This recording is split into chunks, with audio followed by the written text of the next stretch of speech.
Masih soal Gen Z, kata Papa Is, pinter-pinter tetapi sebaiknya berorganisasi, bukan meletup-letup sendirian. Pertanyaannya, berorganisasi model apa sih yang pas untuk Gen Z, terutama dalam urusan kebijakan publik, Pak?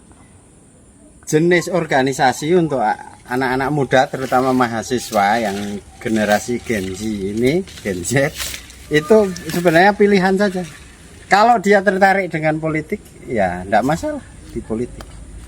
Ada plus, ada minusnya. Kalau dia senangnya adalah di kegiatan gender, keperempuanan khusus, ya tidak masalah, itu juga bagus.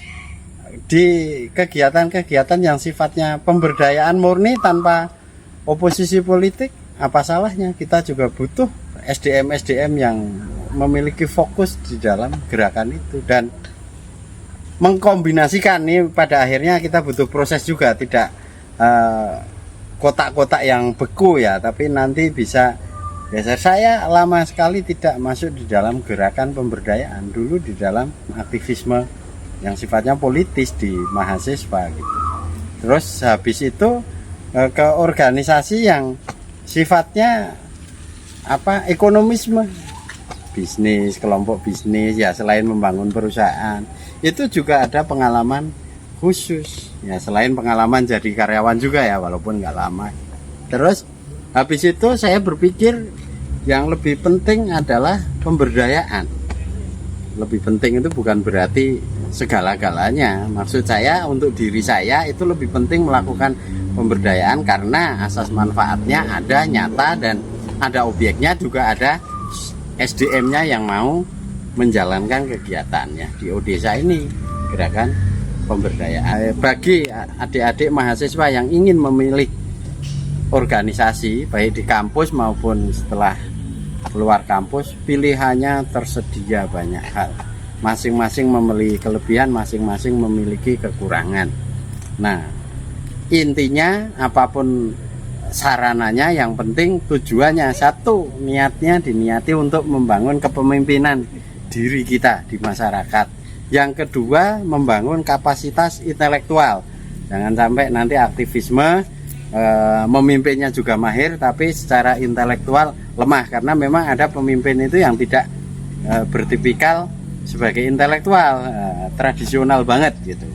Ada juga yang arahnya ke arah intelektual banget, itu juga ada kelemahannya. Kelemahannya nanti kalau kita menghadapi masyarakat yang sifatnya terbelakang, ngurusi kemiskinan ya, petani di desa yang sangat jauh dari pikiran-pikiran intelektual, kita akan gagap. Karena itu menurut saya kita harus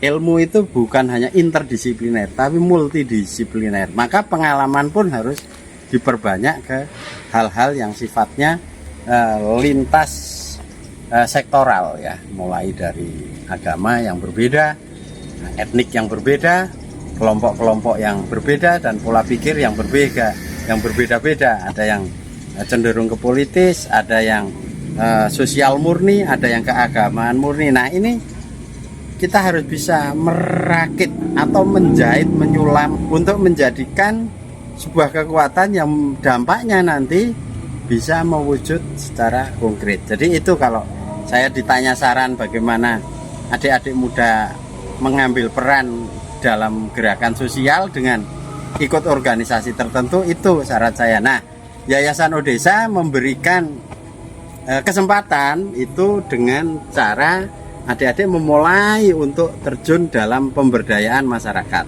Nah, untuk kritik-kritik kepada kebijakan pemerintah juga ada. Cuman porsinya yang terbesar adalah di gerakan pendampingan atau pemberdayaan masyarakat desa, masyarakat miskin. Bidangnya pun kita batasi, ekologi, ya, ada amal sosialnya juga, sanitasi, kewirausahaan ada tapi tetap kaitannya dengan pertanian, tidak ke hal-hal yang seperti teknologi atau apa, memang tidak. Nah, itu nanti teman-teman bisa nyari di luar ini, karena sebab Yayasan Odesa ini tidak bisa kalau melakukan segalanya. Nanti kalau nggak fokus malah nggak bagus. Mending fokus ke urusan pemberdayaan masyarakat desa dengan isunya ekologi, sanitasi, dan literasi. Nah, ini bisa menjadi jembatan yang baiklah untuk teman-teman muda.